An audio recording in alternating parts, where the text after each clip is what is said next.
कौन हो तुम? मेरे रूम में किसी घुसी तुम? हंस की तुम अभी मैनेजर को फोन करके तुम काम से निकल बताओ। सॉरी रतन सर, एक्चुअली आपके रूम का फायर अलार्म गलती से बज गया था। मैं चेक करने आया था कि कोई खतरा तो नहीं है। मैंने दरवाजा लॉक किया था पर शायद आप सो रहे तो इसलिए खोला नहीं, इसलिए मुझे मास्टर की यूज करके अंदर आना पड़ा। Are you fine? फाइन, गो।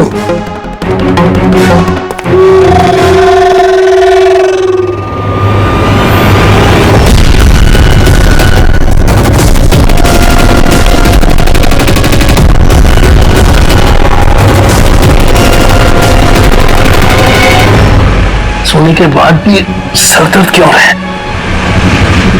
लगता है डबल शॉट कॉफी लेनी पड़ेगी। हाँ लिशा, काम हो गया। Great job. अब फटाफट वहां से निकलो, होटल का एक्चुअल स्टाफ 5 मिनट में वहां आ जाएगा। हाँ ठीक है, मैं निकलता हूँ, बाय।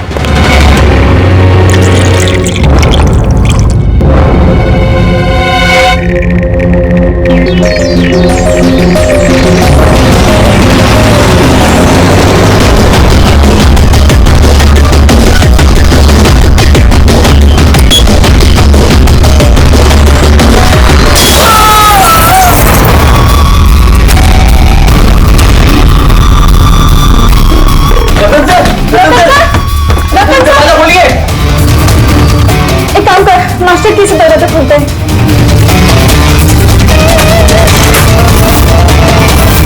रतन सर, रतन सर, रतन सर!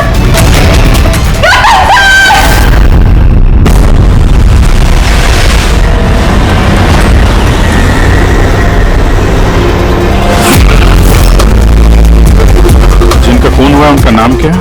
सर रतन जी, वो हमारे रेगुलर कस्टमर थे और वो बहुत ही बड़े फिजिसिस्ट भी थे सर। फिजिसिस्ट? जी सर। मतलब फिजिक्स में एक्सपर्ट है ये? जी सर। कितने बजे हुआ है सर? सर यही तकरीबन सुबह 6:30 बजे। हटिए चलिए, हटिए प्लीज, हटिए।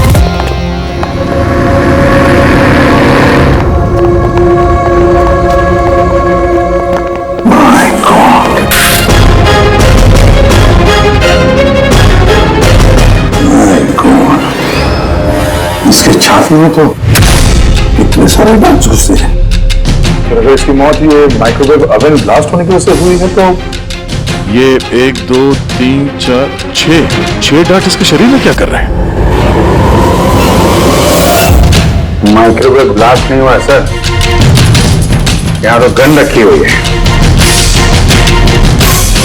डार्ट पहले से ही गन में फिक्स थी। ऐसा लगता है इस रतन को मारने की अच्छी खासी प्लानिंग की गई है। क्यों मैनेजर साहब, पता भी है आपको क्या हो रहा है आपके होटल में? आपके होटल के गेस्ट को किसी ने मारने की प्लानिंग की, माइक्रोवेव में ये डार्ट लगाकर। सर मैं खुद सरप्राइज हूँ कि ये सब क्या हो रहा है। या तुम्हारे होटल के रूम में एक मर्डर हुआ है, इसकी जवाबदारी आपके होटल की है और आपकी। पर सर आप बताइए, हम अपने कस्टमर को क्यों मारेंगे? जोया तुम बताओ ना सर को। सर के चेक इन करने के पहले तुमने कमरा ठीक से देखा था ना? जी सर। सर पूछिए ना सर, कल रात 11 बजे सर चेक इन किए थे होटल में। 10:30 बजे मैंने खुद चेक की थी कि सामान सब कुछ ठीक है कि नहीं, और माइक्रोवेव में उस वक्त कुछ डार्ट्स वगैरह नहीं थे।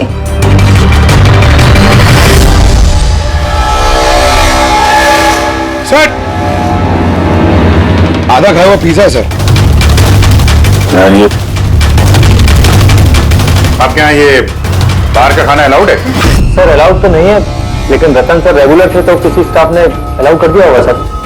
यह स्टाफ में कौन था जब ये पिज्जा कमरे के अंदर लाया गया? हा? क्या हुआ? हमारे सवाल शुरू हुए तो तुम्हारी जुबानें बंद होगी? सीसीटीवी फुटेज देखना है हमें। रात 10:30 बजे से सुबह 6 बजे तक जो कुछ भी हुआ उन्हीं 7.5 घंटों के बीच में ही हुआ है।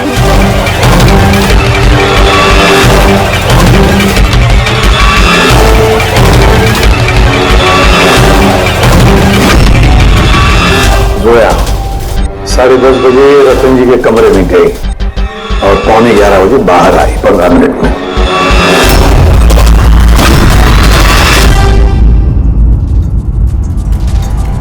11:11 पे ये रतन कमरे में गया।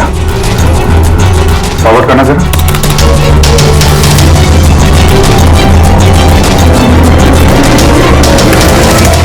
11:30 बजे हैं और ये रहा रतन का पहला विजिटर।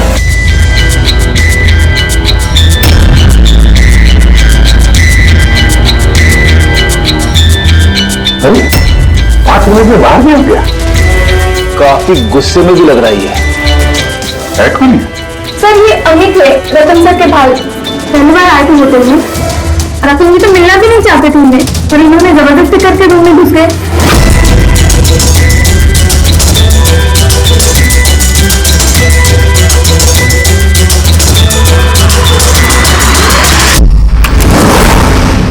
अच्छा, वो पिज्जा कमरे के अंदर ऐसे ही है सर। फॉरवर्ड करना जरा, फॉरवर्ड करना।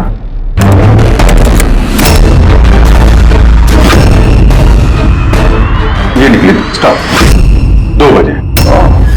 12:30 बजे ये अंदर जाती है पिज्जा लेके और 2 बजे बाहर आती है। कौन है ये औरत? हैं? सर इनका नाम शमिता है। ये रतन जी की बहुत खास दोस्त है। लगभग हर वीकेंड में आते हैं उन्हें मिलने के लिए।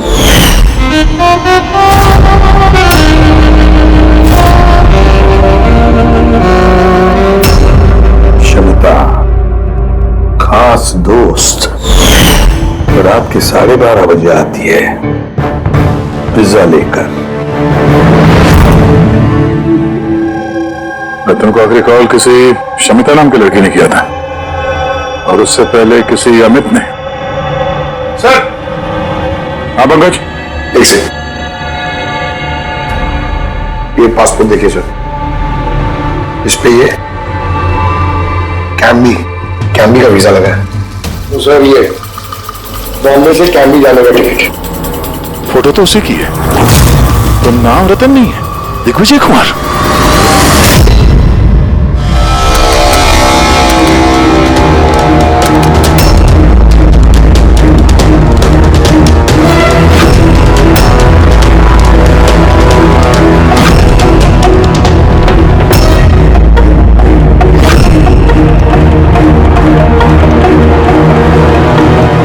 सुबह के 6 बजे होटल का स्टाफ मेंबर रतन के कमरे में जाता है और 6:30 बजे बाहर आता है, मतलब ठीक रतन की मौत से पहले। कौन है ये स्टाफ मेंबर? पता नहीं सर। क्या आप अपने स्टाफ वाले को नहीं पहचानते हैं? सर ये स्टाफ का आदमी नहीं है, मैं पता करवाता हूँ सर। मुझे ये पता कर देखो ये आदमी कौन है, कोई नया स्टाफ आया है क्या? सर एक बात समझ में नहीं आ रही।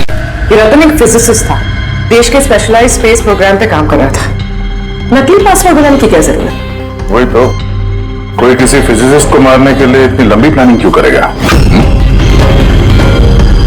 पूर्वी, ये लैपटॉप चेक करो सर रतन का। सर हाँ, मैंने सारा रिकॉर्ड चेक कर लिया। ये बंदा होटल के किसी भी डिपार्टमेंट में काम नहीं करता है, इवन वो स्टाफ का भी नहीं था सर। मुझे लगता है वो बाहर का ही था। ये लो, कोई बाहर का अनजान आदमी आपके यहाँ आता है, होटल का स्टाफ बन के घूम रहा है, ये आपकी सिक्योरिटी है?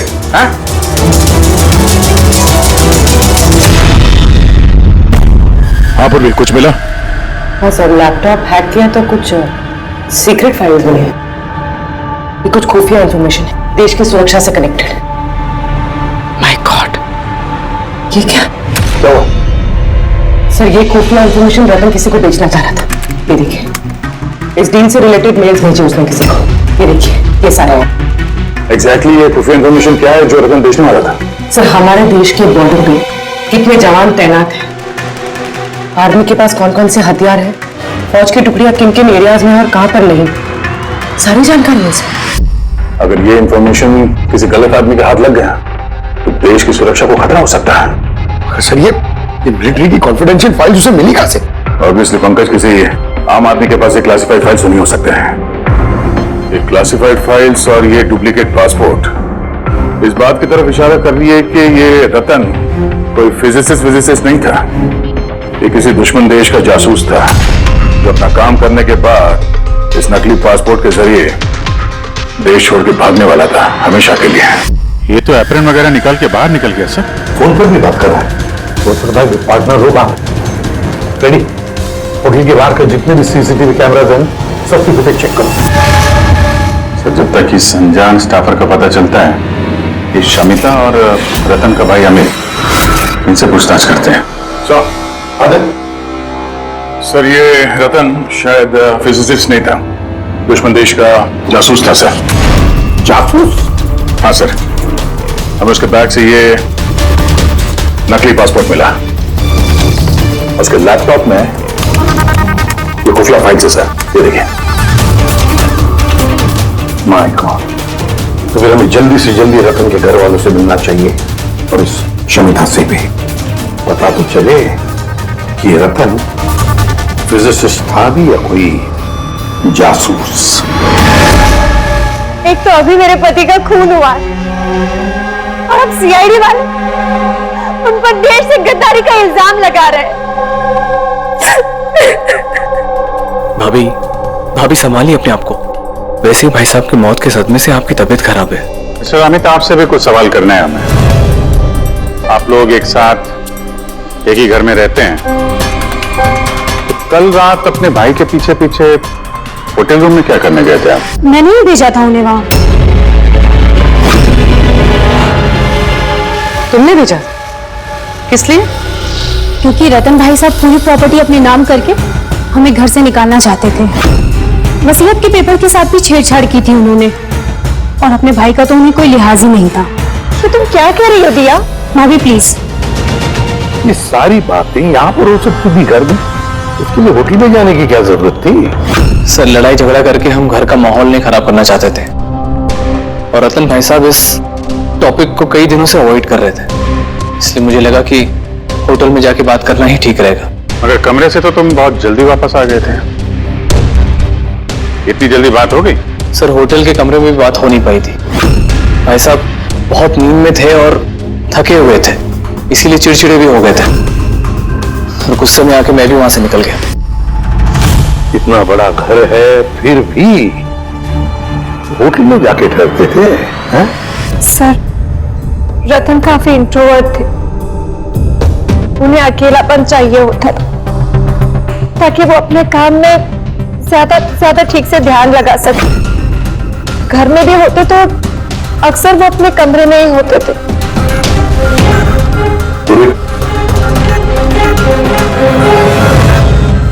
उन्हें जब कभी ज्यादा डिस्टरबेंस महसूस होता था तो वो अक्सर होटल में जाया करते थे।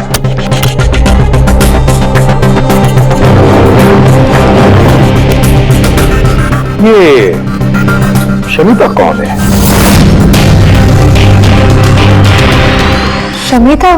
प्लीज कुछ कीजिए ऑफिसर, मैंने सुबह मिसिंग कंप्लेंट दर्ज कराई थी, शाम होने वाली है, मेरी बीवी का कहीं कुछ पता नहीं चल रहा है। जीजू प्लीज रिलैक्स, शमिता दीदी मिल जाएगी। क्या शमिता जी लापता है? जी। आप लोग? हम लोग सीआईडी से। अच्छा वो आप लोग आ गए, ये लोग तो कुछ कर नहीं पा रहे, अब आप लोग पता लगाइए ना मेरी बीवी कहाँ है। हम लोग तो पता लगा ही लेंगे, एक खून करके जो भागी है वो। क्या?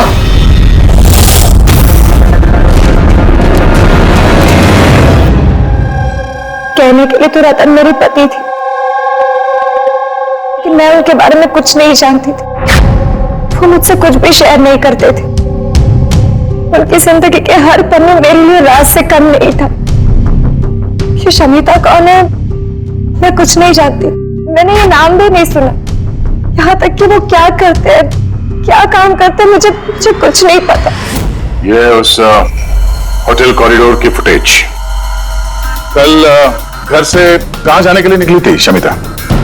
अब घर से तो ऑफिस के लिए ही निकली थी, मगर ऑफिस से निकलने के बाद कहाँ गई कुछ पता नहीं चल रहा है।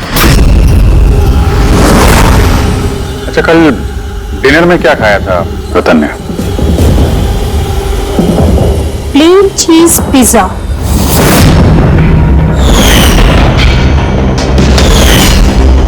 है ना भाभी?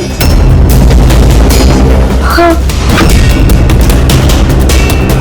प्लेन चीज पिज्जा, कमाल है अभिजीत, होटल में भी पिज्जा और घर में भी पिज्जा। भाई साहब ने होटल में भी पिज्जा खाया था? या वही पिज्जा जो शमिता लेकर आई थी। किडनैपर्स का फोन आया था? शमिता को किडनैप करना इतना आसान नहीं है। आईबी विंग में काम करती है वो, हर तरह से ट्रेंड है हर खतरे से निपटने के लिए। आईबी, आप अपने दीदी का कमरा दिखाइए जरा।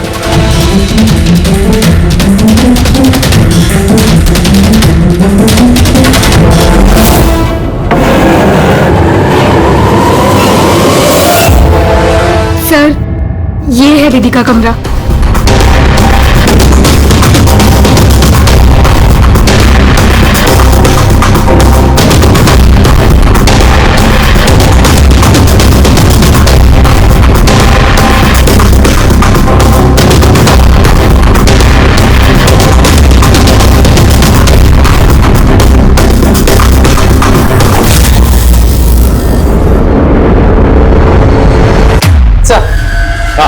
सर यहाँ आइए प्लीज।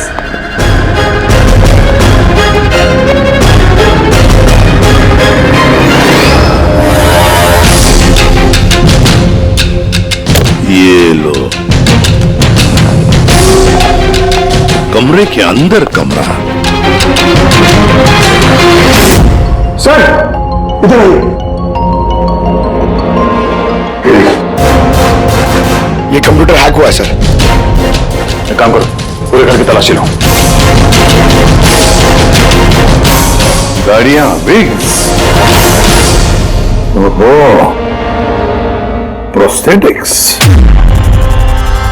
अभिजीत देखा है सर? हाँ सर, और ये लॉकर में क्लासिफाइड फाइल्स। लगता है काफी समय से जासूसी चल रही है इसकी। सिर्फ इतना ही नहीं सर, कोई तो है जो रतन पे नजर रखे हुए था। उसकी कंप्यूटर की एक एक एक्टिविटी को मॉनिटर कर रहा था। ये कंप्यूटर हैक्ड है। कौन हैकर है पता लगा?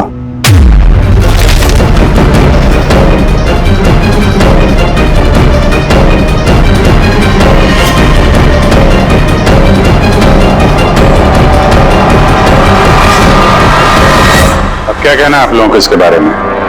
एक ही छत के नीचे रहते थे आप लोग रतन के साथ, और इस बारे में आप लोगों को भनक भी नहीं है। सर भनक कैसी लगती सर? रतन भाई साहब तो अपने कमरे में किसी को घुसने भी नहीं देते थे। और यहाँ तक कि सर काम वाली को भी नहीं, सफाई वगैरह भी वो खुद ही किया करते थे। फिर जसमीन जी आपका क्या कहना है? ये तो बेडरूम के अंदर का ही तो कमरा है। सर मैंने आपसे कहा ना, मुझे कुछ नहीं पता। अरे ये कब और कैसे? तो शमिता घर पे नहीं है सर, लापता है वो। आईबी ब्यूरो में काम करती है सर। हमने उसका लैपटॉप चेक किया। पूर्वी को रतन के लैपटॉप पे जो खुफिया इंफॉर्मेशन मिली थी सर, वो सारी इंफॉर्मेशन यहाँ शमिता के लैपटॉप में भी है। ये जानकारी लीक करके देश छोड़ के भागने का इरादा था। ये शमिता आईबी में नौकरी करती थी, इसका मतलब है वो देश की सारी खुफिया जानकारी उसके पास थी, जो वो रतन को देती थी, और रतन ये दुश्मन देशों को दे देता था। दोनों पैसे कमा रहे थे इसके ऊपर। हाँ सर, मगर इस बार उसने डबल क्रॉस कर दिया रतन को। उसने उसे जान से मार दिया और मार के यहां से भाग गई। क्या सारे के सारे सबूत इकट्ठा करो और ब्यूरो में लेकर आओ।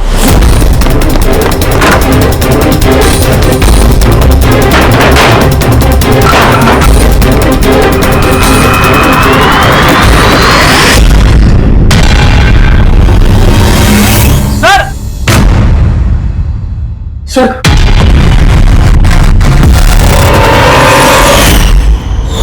शमिता, आद्या, सर ये विक्रम और अंजलि, इनके जो एलिबाइज हैं वो हमने चेक किए। जब खून हुआ उस रात ये विक्रम ग्रैंड रोड में ट्रैफिक जाम में फंसा हुआ था, और रात के करीब 2 बजे घर पहुंचा वो। और ये अंजलि? सर अंजलि भी रात के 12 बजे तक काम कर रही थी, और करीब 1:30 बजे के आसपास वो घर पहुंची। सब देखकर ऐसे लगता है कि ये कोई मामूली मर्डर केस नहीं है, देश की सुरक्षा से जुड़ा हुआ है। सर ये देखिए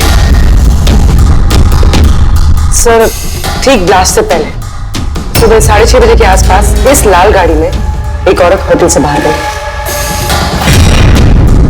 सर हाँ, वो जो नकली होटल स्टाफ वाला था ना सर, वो भी उसी वक्त मिल गया था, लेकिन दूसरे गेट से। ये देखिए। पूर्वी, गाड़ी कितने बजे आई थी होटल में? सुबह 6 बजे। निकल गई 6:30 बजे, आधे घंटे बाद। लड़की के चेहरे पे जूम करो जरा, देखें तो सही। हमारे डेटाबेस में कुछ नाम और चेहरे हैं जिनसे देश की सिक्योरिटी को खतरा है। ये गद्दारों और जासूसों वाली लिस्ट है। इनके चेहरे स्कैन करो और उन सबसे मैच करके देखो। और पंकज, आगे उसे पता करो कि ये गाड़ी किसके नाम पर रजिस्टर्ड है। सर, बड़ा ही कंफ्यूजिंग केस है सर, कुछ समझ में नहीं आ रहा है आखिर ये माजरा है क्या। रेडी, एक बात तो पक्की है कि ये केस देश की सुरक्षा से जुड़ा हुआ है, इसलिए जिसने ही इस शमिता और रतन को मारा है ना, वो कोई मामूली क्रिमिनल नहीं, मामूली खूनी नहीं है। ये चक्कर कुछ और ही है। ओहो, अबे क्या हुआ, कुछ मिला? हाँ सर, मिला। ये आदमी और औरत उस लिस्ट में नहीं है देश के गद्दारों वाली, बल्कि उन लोगों की लिस्ट में है जो देश से गद्दारी करने वालों को पकड़ के खत्म करते हैं सर। तो दोनों आईबी ऑफिसर्स हैं, अलीशा और ईशान। वैसे भी प्रद्युम्न, मैं आपकी बहुत इज्जत करता हूं, इसलिए मैं कुछ नहीं कह रहा। अगर यही इल्जाम किसी और ने लगाया होता तो वो ऑफिसर अब तक बहुत पछता रहा होता। शेखर जी, आप आईबी के हेड हैं, इसलिए तो ना आपका ये धमकी भरा रवैया मैं भी बर्दाश्त नहीं करता। एसीपी साहब, मैं धमकी नहीं दे रहा हूं, आपके इल्जाम का जवाब दे रहा हूं। आपने बड़ी आसानी से हम पर रतन और शमिता के खून का इल्जाम लगाया है। क्या आपको लगता है कि वो देश के गद्दार थे और इसलिए हमने उनको मार डाला? मैं इल्जाम नहीं लगा रहा, मैं साफ साफ पूछ रहा हूं कि क्या जो कुछ भी हुआ वैसा ही हुआ? देखिए सर, हम लोगों को पता है कि आप लोग जानते थे कि ये दोनों देश के सुरक्षा से संबंधित कुछ खास जानकारी दुश्मनों को बेचने वाले थे। और हमें यह भी पता है शेखर जी कि जिस वक्त रतन का खून होने वाला था, उस वक्त ईशान और आलिशा वहां उस होटल में मौजूद थे। रतन का खून होने से कुछ मिनटों पहले ही ईशान रतन के कमरे में गया। शमिता रतन के कमरे में पिज्जा लेकर गई थी, एक ऐसा पिज्जा शायद जिसमें बेहोशी की दवाई थी। हाँ? तो आप लोगों ने शायद उससे कुछ ऐसा कहा होगा कि हमारे लिए काम कर दो और रतन को मार दो, तो आप लोग उसे छोड़ दोगे। क्यों? मगर वो अलग बात है कि उससे पहले शमिता मारी गई खुद अपने ही घर में। यह सच है कि हमें शमिता और रतन के गैर कानूनी कामों के बारे में पता चल गया था और इसीलिए सिर्फ और सिर्फ हम लोग उन पर नजर रख रहे थे। कुछ ऐसी कहानी सुनाइए शेखर जी जिस पर यकीन किया जाए। सर प्लीज, आप शेखर सर से इस तरह बात नहीं कर सकते। और तुम भी एसीपी साहब से इस तरह से बात नहीं कर सकते। Relax boys. अलीशा, तुम ही बताओ, तुम दोनों उस दिन होटल पे क्यों गए थे? सर, रतन के लैपटॉप से उन फाइल्स की कॉपी बनाने जो उसने दुश्मन देश को ईमेल कर दिया था, ताकि हमें यह पता चल सके कि हमारी कौन कौन सी खुफिया इंफॉर्मेशन उन तक पहुंच चुकी है। तो अब तसल्ली हो गई आपकी? हमारा मकसद सिर्फ नजर रखना था, मारना नहीं था। हाँ, लेकिन अगर जरूरत पड़े और हमारे पास ऑर्डर्स हो तो ऐसे देश के गद्दारों को मारने के लिए हमें आपके परमिशन की जरूरत नहीं है। सर फिलहाल तो टेंशन वाली बात यह है कि जिस किसी ने उन दोनों को मारा है तो उसके हाथ देश की खुफिया जानकारी लगी होगी। वो ये जानकारी जिसे मर्जी दे सकता है, दुश्मनों को, आतंकवादियों को या किसी और को भी। हाँ, अगर हमें वो इंसान मिल गया जिसने उन दोनों को मारा है और जिसके पास देश की खुफिया जानकारी है, हम उसे मारने में भी हिचकिचाएंगे नहीं। और हमें पूरा यकीन है कि आईबी के पहुंचने से पहले सीआईडी उस तक पहुंच जाएगी। ऐसे भी प्रद्युम्न, अपने ऑफिसर को समझाइए कि ये वक्त एक दूसरे को चुनौती देने का नहीं है, बल्कि मिलकर साथ काम करने का है। शेखर जी, देश की चिंता जितनी आप लोगों को है ना, उतनी चिंता हम सीआईडी वालों को भी है। लेकिन एक बात अच्छी तरह से याद रखना, जब तक ये मर्डर सुलझा नहीं जाता तब तक आप उस गद्दार तक पहुंच नहीं सकते। शमिता ने वो खास जानकारी लीक करके रतन को दिया। रतन वो इंफॉर्मेशन किसी को बेचने वाला था। मगर इससे पहले कि रतन अपनी गद्दारी का काम पूरा कर ले, किसी ने शमिता को रतन के खून के प्लान में हिस्सा बना दिया। और अब अगर वो ईशान नहीं है तो जो कोई भी है सर, उसे जल्द से जल्द ढूंढना होगा। जो उसी ने शमिता को भी मारा है। हाँ, बोल पाऊंगे क्या? क्या पाऊंगे? अब क्या नया चक्कर है तेरा? क्यों? जब हम लोगों ने अपनी आंखों से उस सीसीटीवी फुटेज में देखा है कि रात के 12:30 बजे समिता वहां होटल के कॉरिडोर में थी, तो तू कह रहा है कि वो समिता नहीं थी? कौन हो सकता है? रतन की मौत कैसे हुई? रतन की मौत हुई जहर की वजह से। वो डार्ट जो हमें रतन की बॉडी में से मिला है, उस पर इतना जबरदस्त जहर लगा हुआ था कि सेकंड्स में ही रतन की मौत हो गई। और सर पॉइंट नंबर 2, इस माइक्रोवेव में डार्ट फिक्स करने के लिए खूनी को पूरा टाइम मिला होगा, क्योंकि ये नशीला पिज्जा खाने की वजह से वो बेहोशी की हालत में पड़ा होगा। बस जो नशीली दवाई हमें पिज्जा में मिली है, उसी नशीली दवाई के ट्रेसेस हमें रतन के पेट में से। हाँ, अभी पूरे इंग्रेडिएंट्स को अच्छी तरह से चेक नहीं कर पाया हूं, लेकिन यार समझे, मैंने सब कुछ मान लिया, बस सब कुछ मान लिया, लेकिन पहले ये बता, इन सारी चीजों का शमिता के वहां होटल में ना होने से क्या कनेक्शन? बता रहा हूं, वही बता रहा हूं बॉस। शमिता डायबिटीज की पेशेंट थी, शक्कर की बीमारी। शमिता की मौत हुई है किसी मिलावट वाले इंसुलिन के इंजेक्शन की वजह से। और सबसे इंपॉर्टेंट बात, शमिता का मौत का टाइम है रात को 10 से 12 के बीच का। क्या? एग्जैक्टली। तो 12 बजे तक अगर वो मर चुकी थी, तो 12:30 बजे वो हमें होटल में कैसे दिख सकती है? तो अगर शमिता ने रतन को नहीं मारा और अमित, ईशान और अलीशा ने भी नहीं मारा, तो फिर रतन को मारा किसने? और फिर वो फुटेज में जो औरत हमने देखी थी, अगर वो शमिता नहीं थी तो फिर कौन थी? शमिता। एसीपी साहब, आप शायद नहीं जानते कि मैं कितनी बड़ी टेंशन में हूं। अगर वो कोई नहीं पकड़ा गया जिसने रतन और शमिता को मारा है, तो देश कितनी बड़ी मुसीबत में फंस सकता है, ये आप नहीं जानते। मैं अच्छी तरह से जानता हूं शेखर जी, बहुत अच्छी तरह से जानता हूं, लेकिन एक बात अच्छी तरह से याद रखिए, हम देश पर कोई भी आंच आने नहीं देंगे।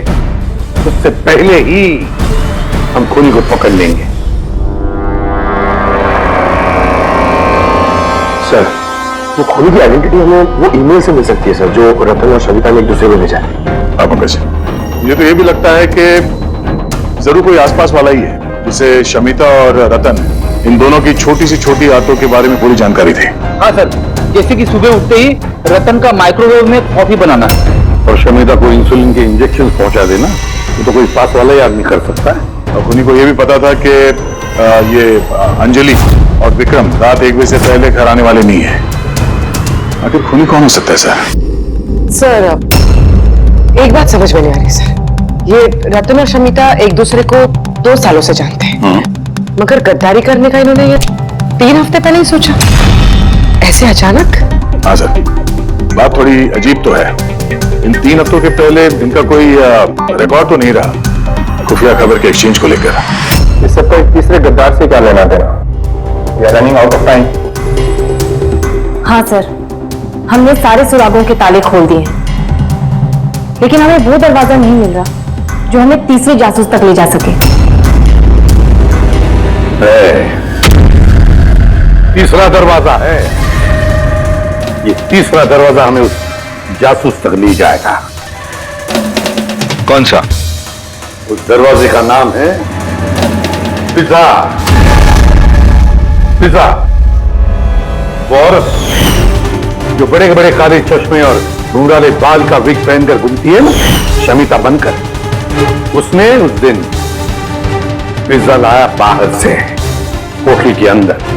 और उसने ऐसा इसलिए किया क्योंकि उसे वो नशीली दवाई मिलानी थी पिज्जा में। अगर होटल में ऑर्डर करती तो उसे मौका नहीं मिलता और ना ही वक्त मिलता वो नशीली दवाई पिज्जा में मिलाने के लिए। और होटल वालों ने कुछ नहीं बोला क्योंकि वो लोग उसे जानते थे। दया, होटल दे रॉयल के आसपास इस पिज्जालो ब्रांड के पिज्जा की कितनी दुकानें हैं पता लगाते हैं, सब कुछ साफ हो जाएगा।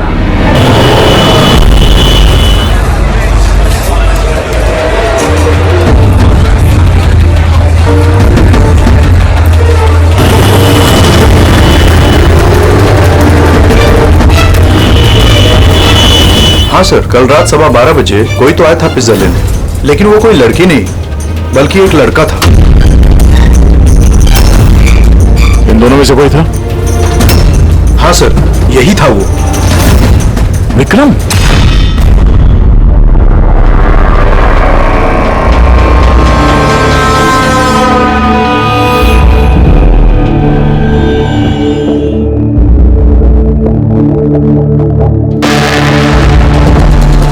चक्कर क्या है?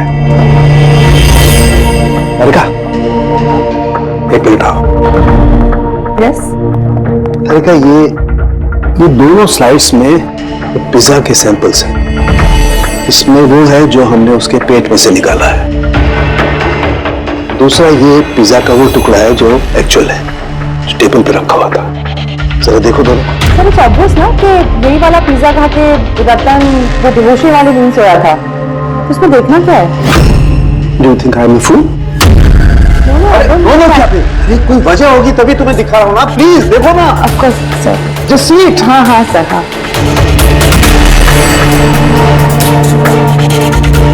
मैडम,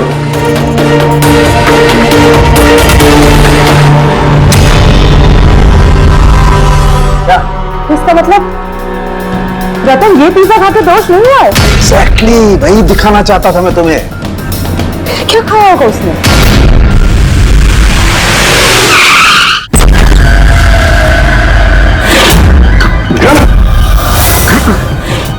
उसे क्या हो गया?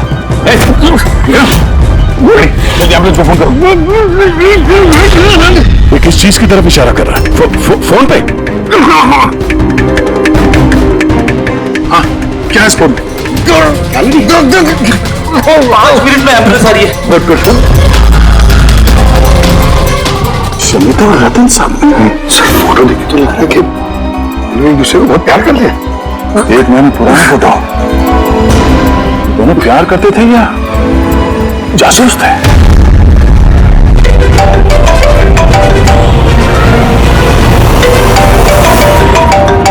हाँ डॉक्टर साहब। अरे यार, इस केस में तो नया ही पेज फंस गया। अब क्या हुआ? याद है वो पिज्जा जो रतन ने खाया था होटल में, जिसकी वजह से वो गहरी नींद सो गया? हाँ हाँ, वही पिज्जा जो वो नकली शमिता होटल के रूम में लेकर गई थी। यार यही बच्चा खा गए। दरअसल रतन उस पिज्जा को खाने की वजह से बेहोश हुआ ही नहीं। रतन बेहोश हुआ किसी और चीज को खाने की वजह से, जो शायद उसने होटल में आने से पहले ही खा ली। होटल में आने से पहले? अभिजीत ने बताया था कि होटल आने से पहले रतन ने पिज्जा ही खाया था। अच्छा, कल डिनर में क्या खाया था रतन ने? प्लेन चीज पिज्जा, है ना भाभी? हाँ।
जैस्मिन, तुम यहाँ क्या कर रही हो? इन लोगों ने मुझे कुछ इन्फॉर्मेशन लाने के लिए कहा। मुझे कुछ पता ही नहीं उस इन्फॉर्मेशन के बारे में। इन्होंने कहा कि अगर मैं नहीं आए तो ये लोग मुझे जान से मार देंगे, इसलिए मैं यहाँ आई हूँ। वो कौन तुम लोग? हम तीनों को यहाँ धोखे से बुलाने का मतलब? देश के साथ धोखा ना हो, इसलिए हमें कभी कभी मुजरिमों के साथ धोखा करना पड़ता है। आई बी विंग। आप लोग वही है ना जिन्होंने रतन भैया को मारा था? रतन को किसने मारा और किसने नहीं, इसकी सच्चाई जल्द सामने आ जाएगी। लेकिन दिया, अमित, एक और सच्चाई आना बाकी है। वो क्या? वो ये कि तुम दोनों को ये पता होना चाहिए कि तुम एक देश के गद्दार के साथ रह रहे हो, है ना जैस्मिन?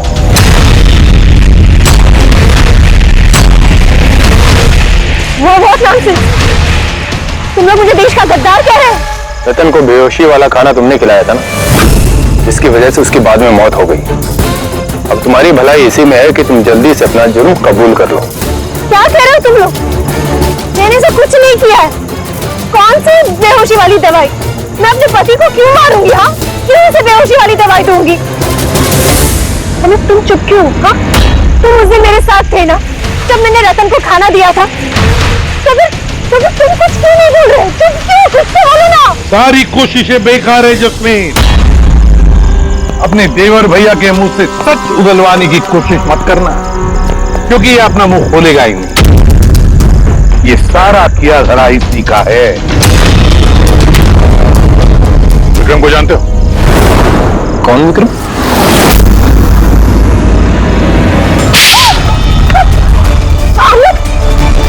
आप लोग इस तरफ आइए। वही विक्रम जिसे शमिता और रतन के एक्स्ट्रा मैरिटल अफेयर्स के बारे में तुमने जानकारी दी थी और कुछ फोटो भी भेजे थे हेलो मैसेंजर पे। ये देखो, डिस्प्ले पिक्चर में तुम्हारा चेहरा है। कुछ याद है? ये क्या? शमिता और रतन के फोटोग्राफ्स विक्रम को हेलो मैसेंजर ऐप से जैस्मिन ने किसी और ने भेजा है। अमित, देश को नुकसान पहुंचाने का मेरा कोई इरादा नहीं था सर। और ये सारा गद्दार जासूस वाला जो एंगल है, ये सब कुछ मेरा गेम प्लान था, ताकि मैं कानून को गुमराह कर सकूं। पूरी बात डिटेल में बताओ। ये गद्दारी वाला नाटक क्या है? सर, ये सब एक गेम प्लान था, ताकि रतन की मौत का इल्जाम मुझ पर ना आए और शमिता का मौत का इल्जाम विक्रम पर ना जाए। इसीलिए मैंने ये सब गद्दार जासूस का ताना बाना बुना था। और रतन को मारना क्यों चाहते थे तुम? हाँ? क्योंकि वो मुझे और दिया को घर से बाहर निकाल देना चाहता था, और अगर वो ऐसा कर देता तो मैं कुछ नहीं कर पाता। लेकिन मेरी किस्मत अच्छी थी कि उसी वक्त मुझे रतन और शमिता के लव अफेयर के बारे में पता चल गया, और तभी मैंने ये सारा प्लान रचा। मैंने शमिता के हस्बैंड विक्रम को उसकी बेवफा बीवी का सबूत दिया। गुस्सा तो इतना आ रहा है मुझे कि मन कर रहा है उसे डिवोर्स दे दूं, मगर क्या करूं? इसमें मेरा ही नुकसान है। अगर उसने मुझे छोड़ दिया ना, तो मैं खुद ही सड़क पे आ जाऊंगा। तो डिवोर्स मत दो, कुछ उससे भी बड़ा सोचो। मार डाले उन्हें। फिर मैंने और विक्रम ने रतन और शमिता के कंप्यूटर पे उनके नाम से ईमेल अकाउंट्स बनाए। रतन वाले ईमेल्स मैं भेजता था और शमिता वाले विक्रम। उस रात होटल में विक्रम ही नकली शमिता बनकर गया था। जब वो कमरे में पहुंचा तो उसने देखा कि रतन गहरी नींद में है। बस फिर उसने माइक्रोवेव में डार्ट्स फिट किए, थोड़ा सा पिज्जा खाया, नशीली दवाई मिलाई और फिर कमरे में से चला गया। और शमिता को वो जहरीला इंसुलिन का इंजेक्शन तुमने ही दिया था ना? हाँ, होटल जाने से पहले मैं शमिता के घर गया था। जी कहिए, आप कौन? तुम्हें आजाद करने आया हूं। मतलब? दो लोगों से प्यार करना अच्छी बात तो नहीं है ना शमिता जी? जब ये सारा प्लान पहले से ही करके रखा हुआ था। भले ही वो मुझे घर से बाहर निकाल देना चाहता था, लेकिन था तो वो मेरा ही भाई। एक आखिरी मुलाकात तो बनती थी, और ये सब मेरे प्लान में भी मेरी मदद करती। मैंने विक्रम को पहले से इन्फॉर्म कर दिया कि रतन नींद में है और कुछ ही देर में सो जाएगा। और तुम्हें लगा कि सीसीटीवी फुटेज में बहुत सारे लोग दिखेंगे, उसमें अगर तुम भी दिख जाओगे तो कोई शक नहीं करेगा। इसीलिए तो मैंने ये सारा गद्दार जासूस वाला खेल रचा था, ताकि आप सब लोग इसी में उलझ के रह जाएं। लेकिन जब ये आईबी वाले भी इस केस में जुड़ गए तो विक्रम डर गया और इसलिए तुमने उसे पैरालाइज कर दिया, और कुछ चारा भी नहीं था मेरे पास। ये तुमने क्या किया अमित? पैसों के लिए तुमने अपने भाई को मार दिया। अमित, जायदाद और पैसों की लालच में तुमने अपने सगे भाई का खून कर दिया, और तो और कानून के साथ और देश की सुरक्षा के साथ भी खिलवाड़ किया। बहुत संगीन जुर्म किए तुमने। कानून तुम्हें कड़ी से कड़ी सजा देगा।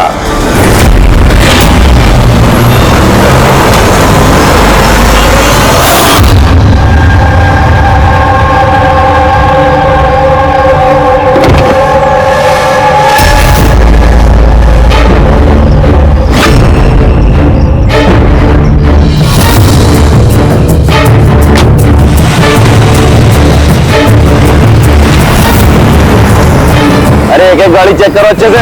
गाड़ी भी उसने, पीछे भी गाड़ी है। जल्दी आगे से निकल।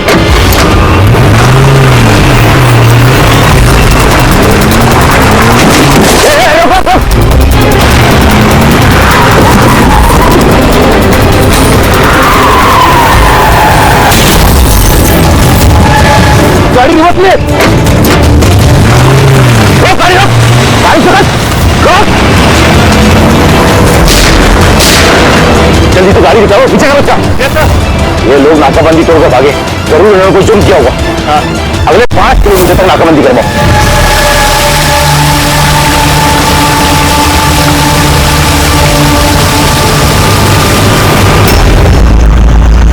सर, हमारी सभी टीमें सर अच्छे से चेक कर चुकी हैं, ना वो कार मिली और ना वो आदमी।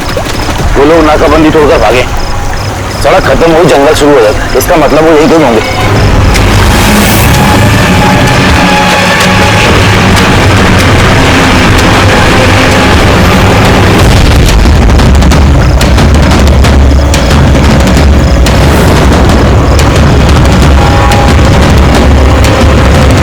सर, वो देखिए, लगता है उन्हीं मुजरिमों का अड्डा है वो। हेलो, सभी साउथ एरिया की तरफ आई।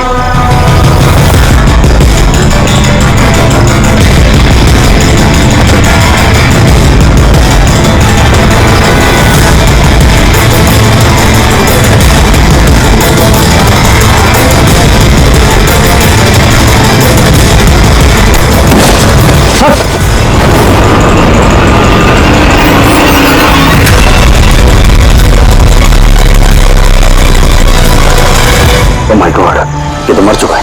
सर, हुआ क्या है? और उसके चेहरे पर ये लाल धब्बे कैसे? जो दो लोग गाड़ी में बैठे हुए थे, ये उन्हीं में से एक है। इसके लिए बहुत बुरी हालत हो चुकी है। सर,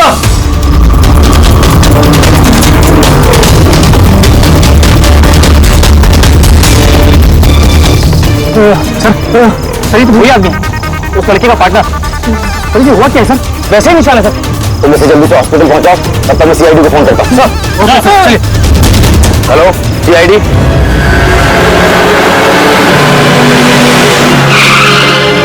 तो एक आदमी मरा हुआ था और दूसरा दर्द में चिल्ला रहा था, बीमार लग रहा था। हाँ सर, और उन दोनों के शरीर पर लाल निशान भी थे। सर, ये हॉस्पिटल से भी बात हुई सर वो दूसरे आदमी के बारे में।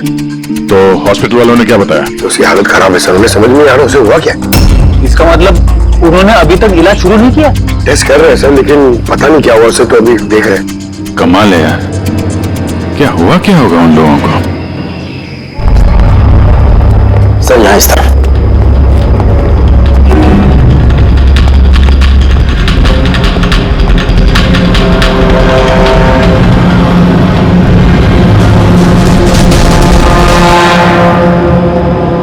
यहाँ तो ऐसा कुछ खास नजर नहीं आ रहा है।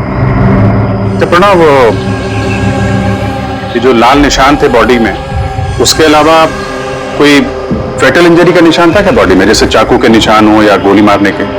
सर मैंने बॉडी को अच्छे से चेक किया था, उस पर कोई घाव का निशान तो नहीं था, लेकिन हाँ सर पर एक चोट जरूर थी, जो कि हो सकता है शायद एक्सीडेंट के दौरान लगी हो। बाकी तो एलर्जी टाइप निशान थे। अच्छा, आप बता रहे थे कि वो लोग नाकाबंदी, पुलिस नाकाबंदी से गाड़ी तोड़ के निकले थे, तो जाहिर सी बात है गाड़ी में ऐसी कोई चीज होगी जो वो नहीं चाहते थे कि पुलिस के हाथ लगे। हाँ सर, लेकिन वो कार मिली नहीं, पता नहीं कहाँ छुपाई उन लोगों ने। नाकाबंदी तोड़े तो काफी टाइम हो गया है, कल ये वारदात हुई थी, मतलब उसके बाद ऐसा कुछ भयानक हुआ है जिसकी वजह से एक की मौत हो गई और दूसरा घायल हो गया। वो घायल आदमी कहाँ मिला था आपको? सर यही पीछे की तरफ। सर देखो, लोगों के पास ना तो मोबाइल फोन मिला और ना ही कोई आईडी। शायद गाड़ी को कहीं आसपास छुपा दिया होगा और फिर यहाँ पे चल के आगे बोलो। उन्हें शायद वक्त ही नहीं मिला होगा कार में से वो सामान निकालने के लिए जो वो लोग पुलिस से छुपा रहे थे। एक बार एक कार मिल जाए, आधे से ज्यादा सवालों का जवाब अपने आप मिल जाएगा। दूसरा आदमी हमें घायल हालत में यहाँ पर मिला।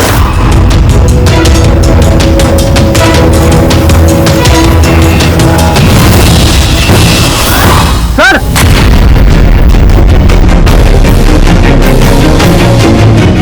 ये देखिए सर, खून से सना हुआ हाथ का निशान। ये देखो,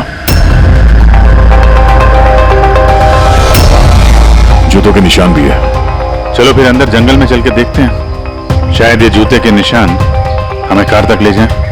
ठीक है प्रणव, तुम और तुम्हारे बाकी के ऑफिसर्स जंगल की दूसरी तरफ तलाशी जारी रखना, हम लोग यहाँ पर देख के आते हैं। जाओ। ये अजीब हालत है इस लाश की।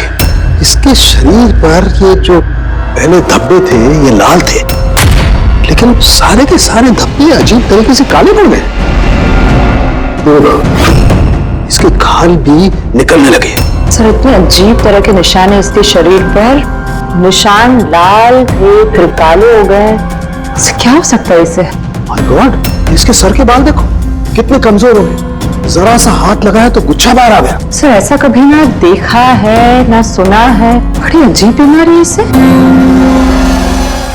मुझे लगता है ये कोई बीमारी नहीं है, ये कुछ और ही चक्कर है। कुछ और मतलब? कुछ और मतलब तुम एक काम करो, लैब की सारी लाइट्स ऑफ करो, पता लगेगा। ओ गॉड, सर बॉडी चमक रही है। माय गॉड, इसमें से लाइट कैसे आ सकती है? जो सोच रहा था वो एकदम सही है। क्या? मुझे समझ में आ गया लाइट क्यों चमक रही है। एसीपी को फोन करो, तुरंत हॉस्पिटल में पहुंचे। हॉस्पिटल में जो आदमी एडमिट है उसे भी चेक करना पड़ेगा। बाकी चीजें मैं तुम्हें रास्ते में समझाता हूं। चल, अरे चल।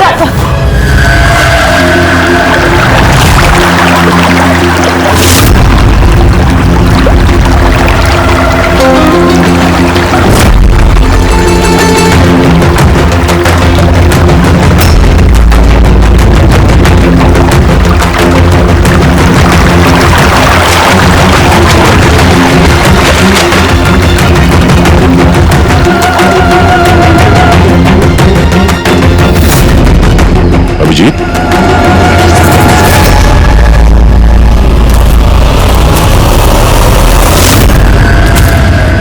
कौन है इधर?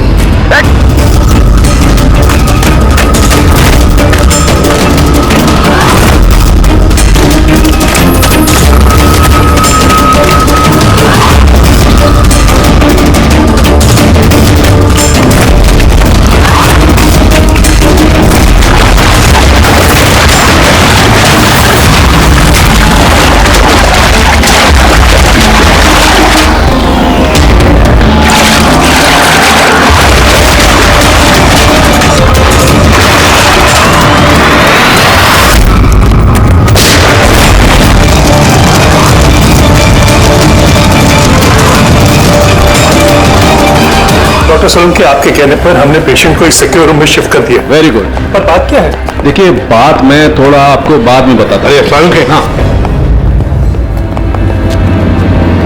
वही है, बस डाउट तो है। Are you sure?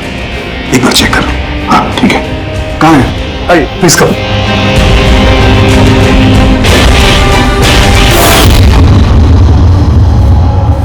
बस मैं जरा अंदर जाके चेक कर। यार मगर नहीं, मेरे पास प्रोटेक्टिव सूट है। ठीक है।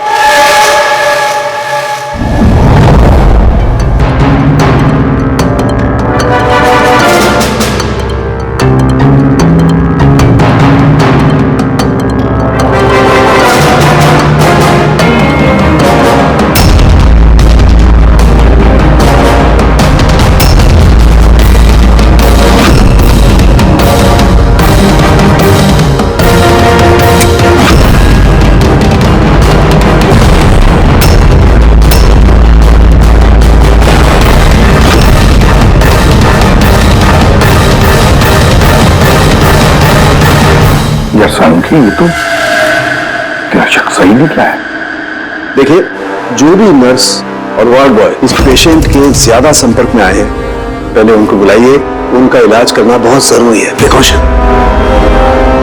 तुरंत इलाज करना पड़ेगा, पर इलाज किस चीज का शुरू करना पड़ेगा?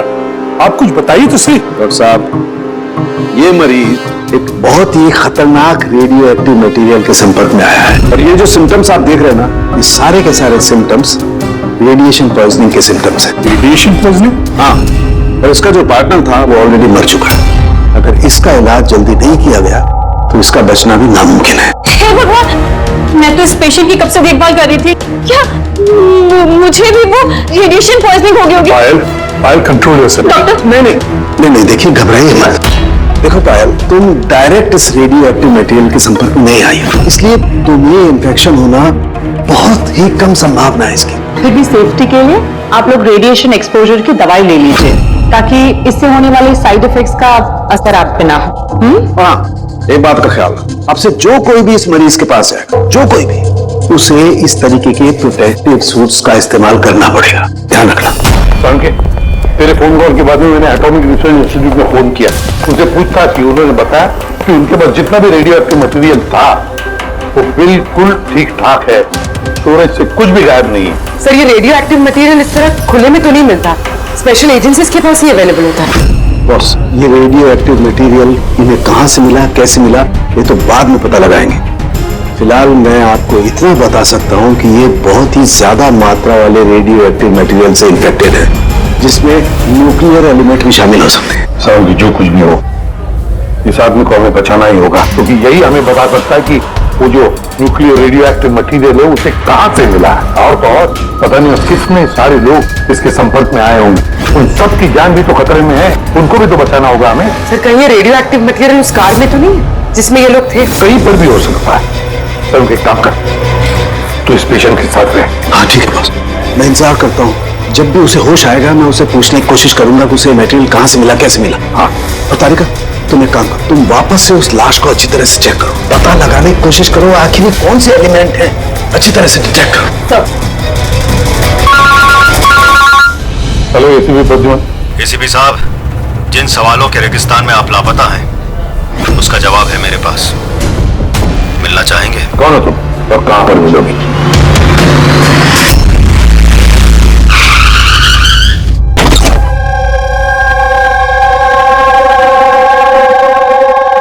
G14 Rukmini apartments.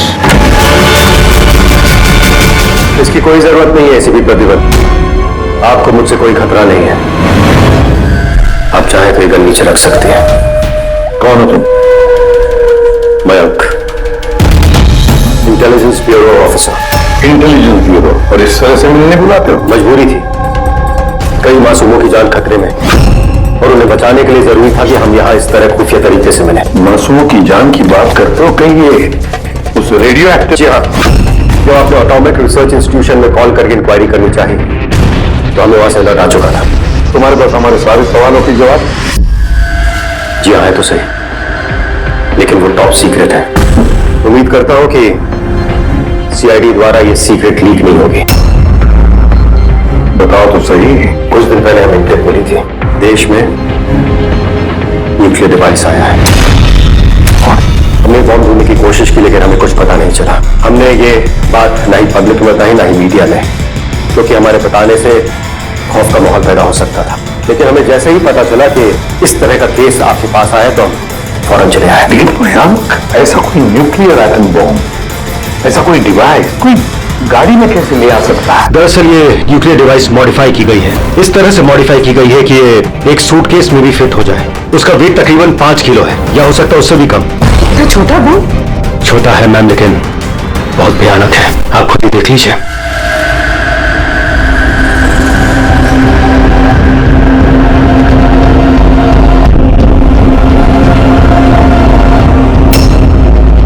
अगर ये ब्लास्ट हो गया सर तो 25 किलोमीटर के रेडियस में सिर्फ और सिर्फ तबाही होगी। 5 किलोमीटर के रेडियस में जो भी इंसान रहते हैं वो तुरंत मर जाएंगे, और 20 किलोमीटर के रेडियस में अगर कोई इंसान बच भी गया तो ये तो अपाहिज हो जाएगा या मेंटली रिटार्डेड हो जाएगा। भगवान न करे ये बॉम्ब ब्लास्ट मुंबई में हो जाए तो मुंबई की क्या हालत होगी आप सोच भी नहीं सकते। मयंक, जब तक हम लोग हैं, जब तक ये सीआईडी है, तब तक इस शहर को कोई कुछ नहीं कर सकता, ना हम कुछ होने देंगे। इस न्यूक्लियर बॉम्ब को हम ढूंढ निकालेंगे।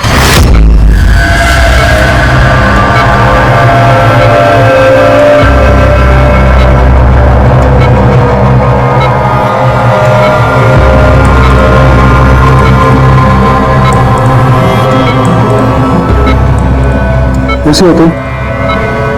मेरी आवाज सुन सकते हो? बोलो बोलो। तुम हॉस्पिटल में क्या हो रहा है? मुझे कुछ नहीं, तुम्हें कुछ नहीं हुआ। देखो तुम बहुत खतरनाक रेडिएशन के शिकार हो गए थे, लेकिन अभी तुम्हारा इलाज हो रहा है। आनंद का आनंद है तुम्हारा दोस्त। माफ कर दो, आनंद तो इस दुनिया में है, लेकिन तुम घबराओ मत। तुम मेरी बात ध्यान से सुनो। तुम बताओ मुझे कि तुम इस रेडिएशन के शिकार कैसे हुए, कहाँ हुए, कब हुए? याद है? अगर डिलीवरी करने को कहा था। डिलीवरी करने को कहा था? किस चीज की delivery? Nuclear bomb. Nuclear bomb. Hello, अब पूछो। देखिए आप एसीपी प्रद्युमन को तुरंत मैसेज दीजिए, उसको बोलिए डॉक्टर चालू के लिए बुलाए। अच्छा एक बात बताओ, तुमने न्यूक्लियर बॉम्ब की डिलीवरी कर दी या अभी वहीं पर है? कहाँ है न्यूक्लियर बॉम्ब? कहाँ है? देखो बताना चाहिए, बहुत सारी जिंदगियों का सवाल है ना। वो मुझे मार डाली। नहीं घबरा मत, टीम तुम्हारे साथ है, तुम चिंता मत करो, कोई कुछ नहीं करेगा।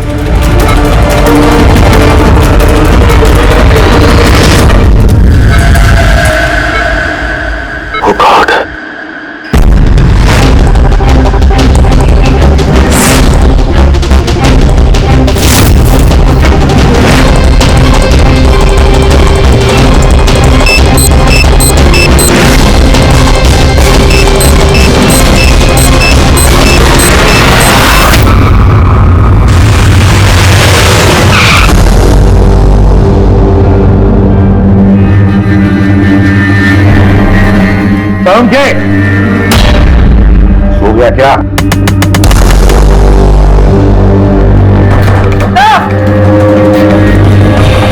मुझे कुछ गड़बड़ लगती है, मैं अंदर जाके देखता हूं।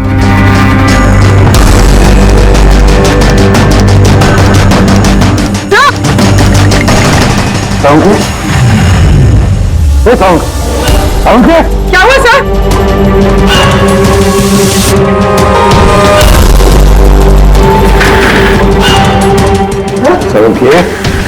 सावंत बोल तो सही।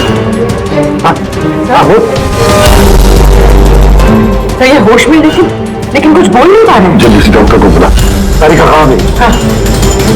सारुण से बताना यार। सारुण के सर आपको मेरी आवाज आ रही है? सर तो स्ट्रोक की सिम्टम्स है। डॉक्टर सोमेश, डॉक्टर सावंत क्या suffered stroke. Sister emergency room का बंदोबस्त करो। Right now. चलो देखिए, चलो जल्दी। अभिजीत, गाड़ी में रेडिएशन तो है मगर काफी कम है, मगर बॉम्ब का नामो निशान नहीं। मतलब बॉम्ब निकाल लिया गया गाड़ी से? सर वो आदमी जो गाड़ी के पास खड़ा था, उसे तो उसके गैंग के लोगों ने मार दिया, फिर ये बॉम्ब का गया? गैंग के किसी दूसरे अपराधी ने निकाला होगा। इस गाड़ी का फ्यूल टैंक भी खुला हुआ था। लगता है जब हम लोग यहाँ पर पहुंचे तब वो डायनामिट स्टिक को जलाकर ये गाड़ी को उड़ाने वाला था ताकि कोई सुरागी न बचे। और बड़ी प्लानिंग की उन लोगों ने, एक एक सबूत मिटाते जा रहे हैं। एक बात समझ में नहीं आ रही है सर, वो रेडियो एक्टिव चीज कार में लीक कैसे होगी? शायद उस एक्सीडेंट की वजह से। नाकाबंदी से भागने के बाद इस कार का एक्सीडेंट हुआ था ना, और उसी के बाद वो रेडियो एक्टिव रेडिएशन के सिम्टम्स उन पे होने लगे। पता नहीं वो बॉम्ब इस वक्त होगा कहाँ पे, और न जाने कितने लोग इस रेडिएशन की चपेट में आएंगे। तो जहाँ पर उन्हें वो बॉम्ब पहुंचाना था वहां पे बॉम्ब पहुंच गया है, तो हजारों लाखों लोगों की जान खतरे में है। डॉक्टर सावंत की तबीयत कैसी है? सर इन्वेस्टिगेशन तो चालू है इस वक्त। कब तक चलेगी इन्वेस्टिगेशन? सर हमने कुछ टेस्ट किए, सर को एग्जामिन किया, लेकिन अचानक ऐसा स्ट्रोक आएगा कुछ समझ में नहीं आ रहा है। सर सिक्योर रूम में जो मरीज था उसकी मौत हो गई।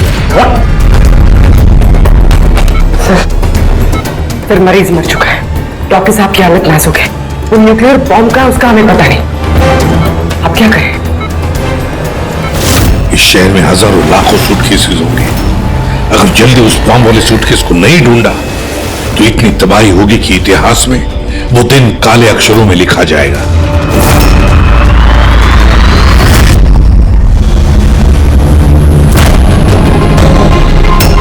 कैसी तबीयत है उनके साथ? क्या कोई खास सुधार नहीं है? तालिका तो बैठी है उसके साथ। समझ में नहीं आता किसने मुझे इतना अर्जेंटली बुलाया, क्या बताने वाला। बस मैं यहाँ पहुंचा हूं, ये हाल हो गया। अब तो मरीज भी मारा गया। डॉक्टर साहब को ये स्ट्रोक आ गया।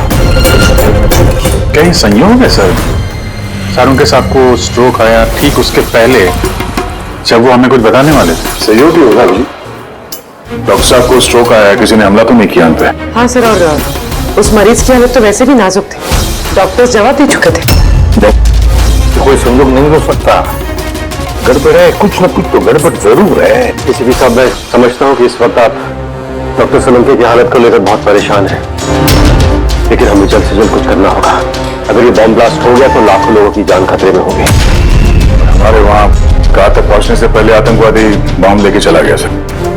कोई और रास्ता ढूंढना होगा, उस बॉम्ब को जिस चीज में भी रखा होगा ना वहां तक पहुंचने के लिए। एक रास्ता है सर। क्या सर? वो बॉम्ब जिसमें रखा है, वो बॉक्स कंटेनर, वो डैमेज है सर, तभी तो वो रेडिएशन लीक हुई है। तो सबसे पहले वो आतंकवादी उस बॉक्स को रिपेयर करवाएंगे ताकि रेडिएशन की वजह से उनके दूसरे साथी उससे प्रभावित ना हो। और हाँ, उन्हें जरूरत पड़ेगी नेट की। नेट से वो कवर करेंगे उस चीज को, रेडिएशन की लीकेज रोकने के लिए। लेकिन ये काम किसी अरे गहरे का नहीं, किसी एक्सपर्ट का काम है ये, किसी जानकार आदमी का जो रेडियो एक्टिव मटेरियल के साथ काम कर सकता है, जो जानता है इसके बारे में ये सब। सर खबरियों को काम पे लगा देते हैं, पता करते हैं कि ऐसा कौन कौन है ब्लैक मार्केट में जो इस तरह का खुफिया काम करता है। साहब मेरे को मालूम पड़ा कि बिकी की लाश मिली इसी गैरेज में। नाम काफी खराब था साहब उसका इस सब मामले में, और इस कंटेनर को इसी ने बनाया होगा शायद। पॉइंट ब्लैंक गोली मारी है, कोल्ड ब्लडेड मर्डर। वो आतंकवादी आए थे यहाँ पे लेड कंटेनर बनवाने, और जैसे उनका काम हो गया मार कर निकल गया। दिन दहाड़े एक आदमी का खून हो जाता है, ऐसा कैसे हो सकता है कि किसी ने देखा ना हो, कुछ सुना ना हो? खून होते हुए तो किसी ने नहीं देखा, लेकिन एक गवाह है जिसने सबसे पहले लाश को देखा। तो बुलाइए उसको। जतिन, ये सीआईडी ऑफिसर है। तो तुमने ये लाश देखी तो क्या दुकान के आसपास किसी और आदमी को भी देखा था क्या? हाँ साहब, दुकान से बाहर आते हुए एक आदमी को देखा था। उस वक्त मैं सड़क के उस पार था। उस आदमी के जाने के 5 मिनट बाद जब मैं वापस आया तो देखा कि विकी की लाश यहाँ पड़ी हुई थी। उस आदमी के हाथ में कोई सूटकेस वगैरह था क्या? हाँ साहब, था ना। आपको कैसे मालूम? जरूर उसी ने खून किया है। उसका हुलिया याद है तुम्हें? हाँ साहब। स्केच बनवा सकते हो? जी सर। गुड। पवन, पवन, इसे क्या हुआ? पवन उठो, नर्स, नर्स डॉक्टर को बुलाओ जल्दी, पता नहीं इसे क्या हो गया। प्लीज डॉक्टर, डॉक्टर, क्या हुआ? डॉक्टर साहब देखिए, पता नहीं इसे क्या हो गया। ओह गॉड, इसे भी स्ट्रोक हुआ है। एक काम करो, डॉक्टर तारिका को बुलाओ अभी अभी। एक काम करो, इसको रूम में शिफ्ट करो। चलो। डॉक्टर तारिका, डॉक्टर तारिका, डॉक्टर तारिका, सुन रही हैं आप मुझे? डॉक्टर, ओह माय गॉड, इसे भी स्ट्रोक आया। This is unbelievable. ये हो क्या रहा है? एक के बाद इन सबको स्ट्रोक आ रहा है। समझ में नहीं आता, 3 हट्टे कट्टे लोगों को एक साथ स्ट्रोक कैसे आ सकता है? नहीं नहीं नहीं, कुछ ना कुछ तो गड़बड़ जरूर है, कुछ ना कुछ तो गड़बड़ है। सर, कोई आर्टिफिशियली स्ट्रोक कैसे करा सकता है? डॉक्टर समझ, तो ये रेडिएशन की वजह से तो नहीं, रेडिएशन पॉइजनिंग की वजह से स्ट्रोक नहीं हो सकता। और वो जो वार्ड बॉय है वो तो पेशेंट के पास आया भी नहीं था। ये वार्ड बॉय आपको बेहोश मिला था ना? जी हाँ, सप्लाई रूम में। सप्लाई रूम पक्का, रेडी।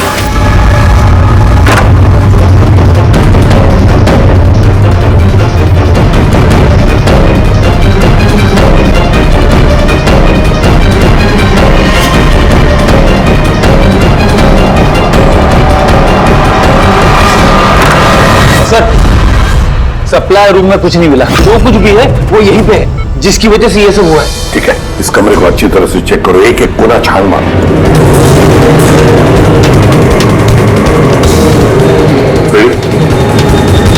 मैट्रेस के नीचे हूं।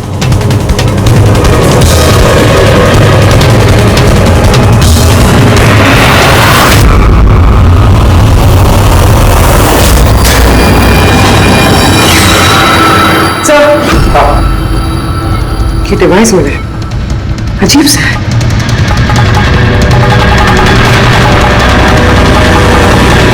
डॉक्टर साहब जी, ये किसी मेडिकल एप्रेटिस का हिस्सा?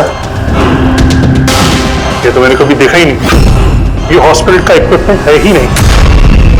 तो फिर क्या हो सकता है? क्या मैं इसे देख सकता? बिल्कुल।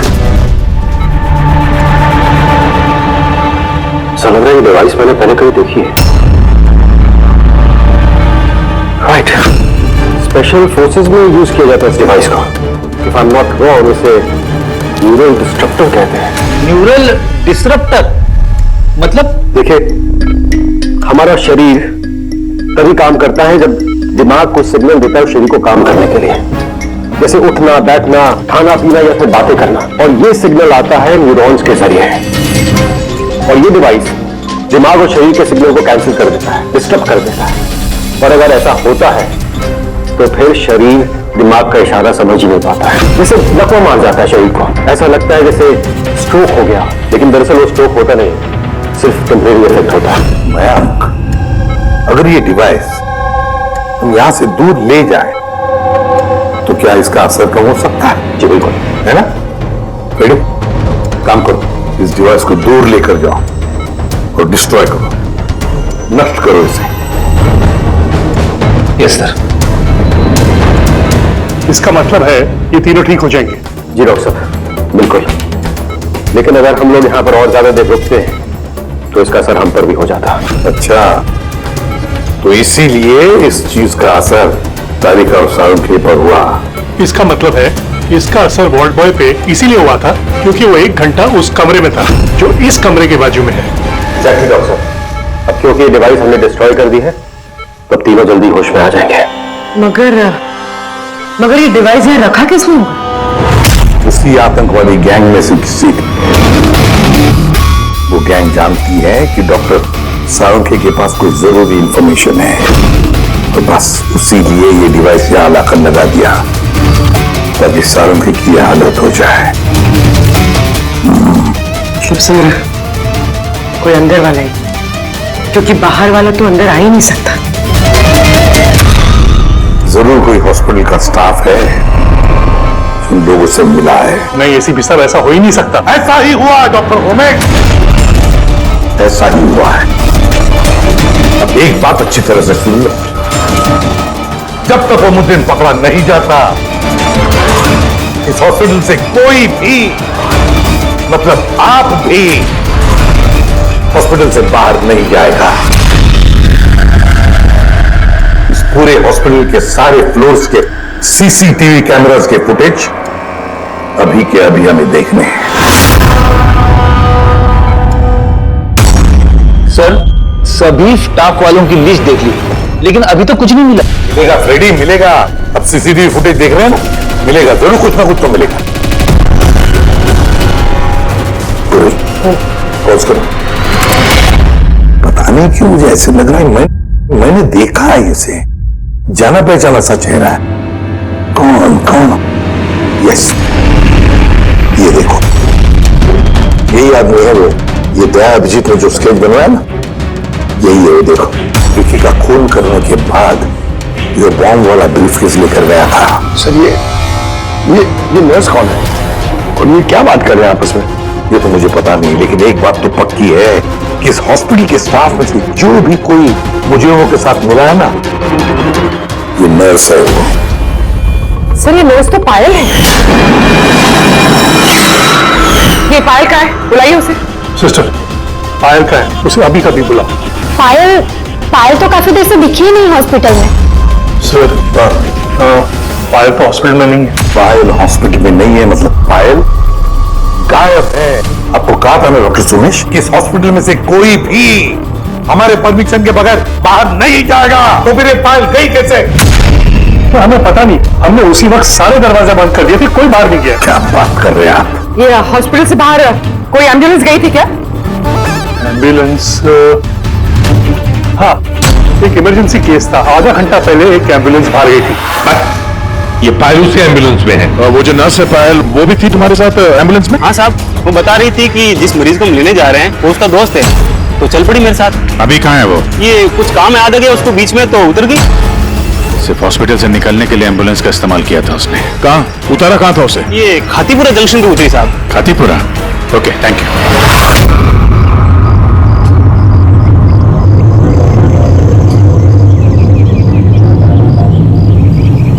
अरे सुनना भाई साहब, इस लड़की को देखा है क्या? 1 घंटे पहले यहाँ पे नर्स का ड्रेस पहना हुआ था इसने।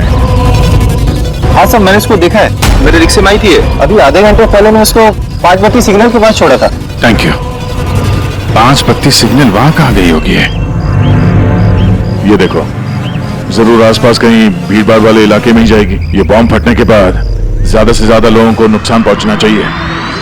मॉल, ये मॉल में ही गई होगी। 5 बत्ती के सिग्नल गई तो है। और आज संडे, बहुत ज्यादा भीड़ होगी वहां।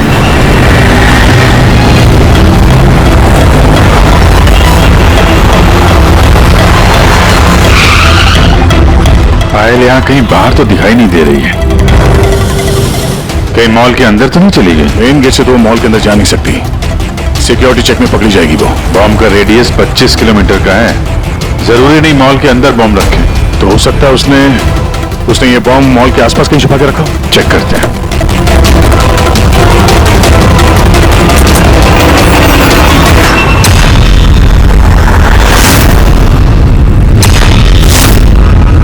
इसके साथ तो वही आदमी है, स्केच वाला।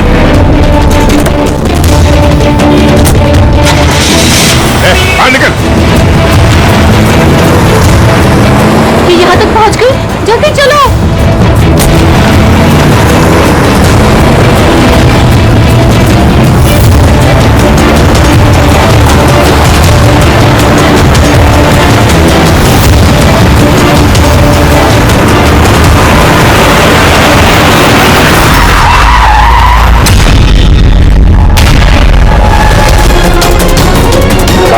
खेल खत्म तुम लोगों का। बैग दे। ले लो।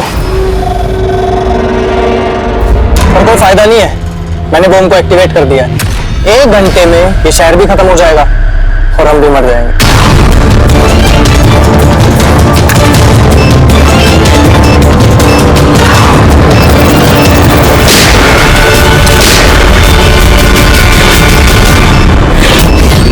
अभिजीत, बॉम्ब तो एक्टिवेट कर दिया इन लोगों ने, तो 1 घंटा बचा हमारे पास। शहर से बाहर चलते हैं। पकड़ो से।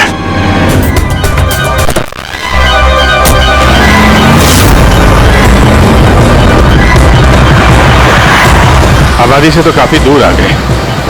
इस बॉम्ब का क्या करें? किसी तरह डिफ्यूज हो जाए तो। इम्पॉसिबल है अभिजीत, मतलब हो सकता है मगर वक्त लगेगा और हमारे पास वक्त नहीं है। मगर अभिजीत, हाँ, मैं सोच रहा था कि इस काम के लिए हमारे दोनों का जाना जरूरी थोड़ी है, कोई एक आदमी जाएगा तो बहुत है। हाँ, बात तो तुम यार सही कह रहे हो। बॉम्ब ज्यादा भारी नहीं है, हल्का है। मैं लेके जाता हूँ, रोक दो गाड़ी। अरे अभिजीत, मैं ये कह रहा था कि तुम चले जाओ, मैं ले जाता हूँ ऐसे। अच्छा, मैं तुम्हें अकेला छोड़ दूँ? ये नहीं होने वाला था। देखो, मेरे आगे पीछे कोई नहीं है, मेरे पीछे कोई रोने वाला है नहीं, किसी को कुछ फर्क नहीं पड़ता। हाँ, मेरे पीछे तो पूरी फौज खड़ी हुई है। अरे मेरे आगे पीछे कौन है? आगे किसने देखा और पीछे का मुझे याद नहीं। क्या बात कर रहे हैं यार? अगर तुम्हें कुछ हो गया ना तो तारिका को क्या जवाब दूंगा मैं? ये दया, ये गलत बात है यार। काम के समय मजाक अच्छा नहीं है। मैं मजाक नहीं कर रहा हूँ, फोन कर। नहीं, अच्छा ठीक है, चलो मैं मानता हूँ यार, सॉरी है तो नहीं, लेकिन मैं बॉम्ब छोड़ूंगा नहीं, पकड़ के ही चलूंगा इसे। हम दोनों चलेंगे साथ में, बस। तुम कभी मेरी बात नहीं मानो।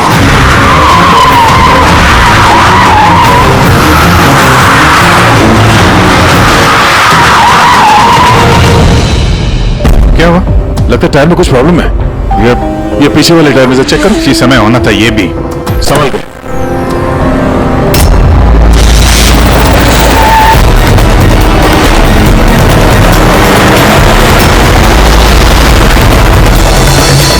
ये चीटिंग है!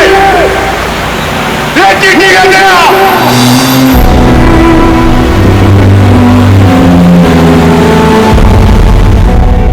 चीटिंग।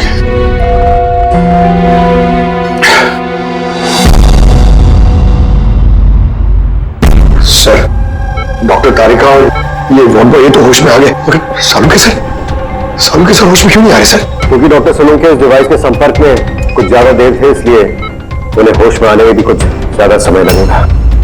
नहीं, जल्दी से जल्दी होश में लाना ही पड़ेगा, क्योंकि सालुंकी के पास कोई इंपॉर्टेंट इन्फॉर्मेशन है और इसीलिए तो ये सब हुआ है। आतंकवादियों ने ये किया है। बस सर किसी भी तरह अभी जी से होता है सर उस बॉम्ब को रिफ्यूज कर दे, नहीं तो अभिजीत, दया कहाँ?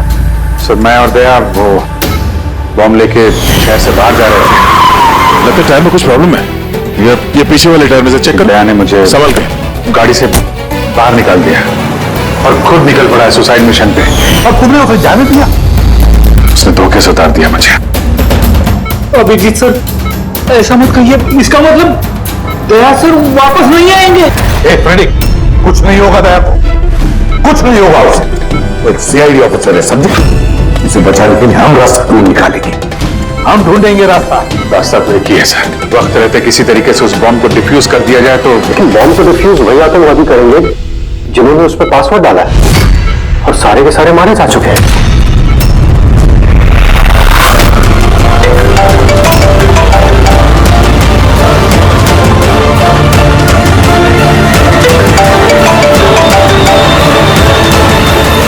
यार सब दया से फोन ही नहीं उठा रहे।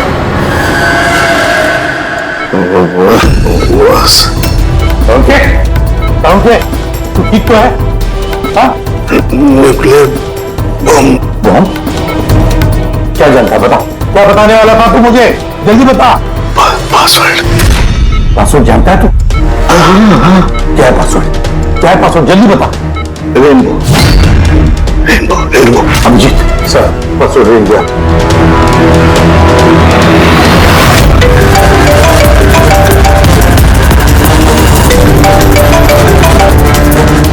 बेल बज रही है लेकिन फोन नहीं उठा रहा। यहाँ रहते हैं, मैसेज भेज के देखो।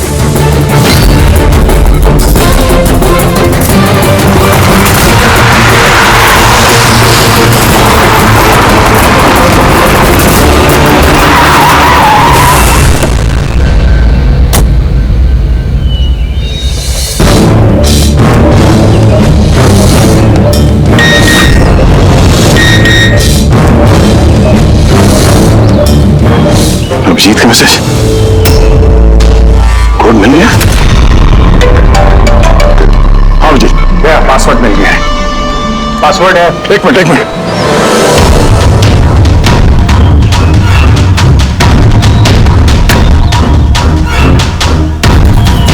अभिजीत बोलो, क्या कोड है?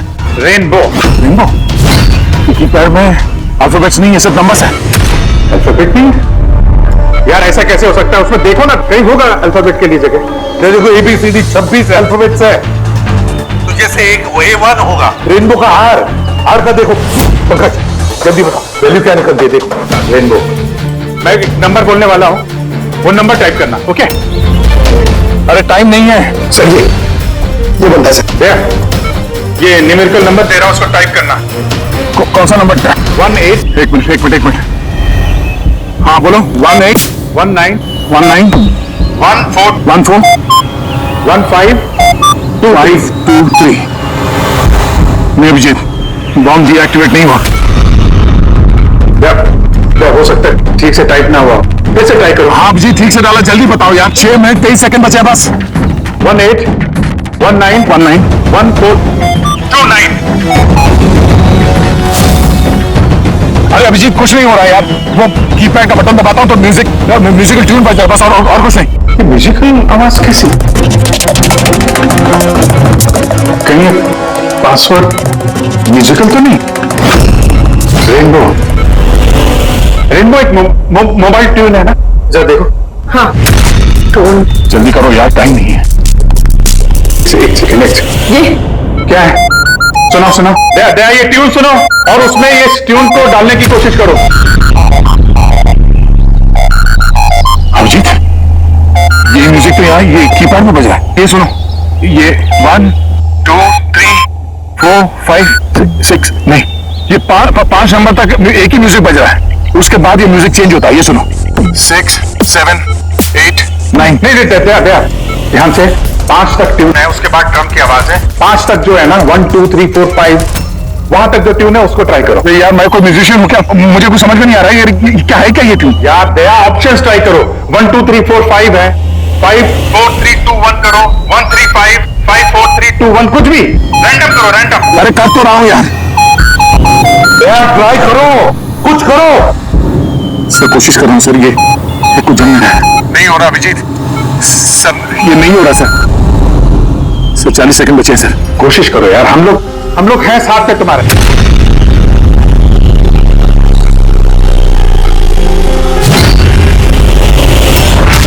शायद वक्त आ गया यार। कुछ नहीं होगा तुम्हें दया, ऐसा मत बोलो प्लीज। तुम्हें करना ही पड़ेगा। ट्राई करो दया, ट्राई करो। अरे कर तो रहा हूँ यार मैं, और क्या करूँ?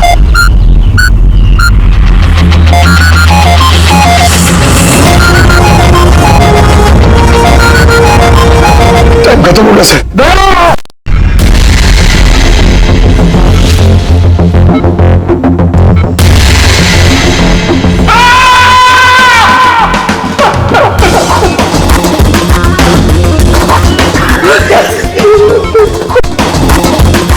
कर लिया ना दोस्तों ने।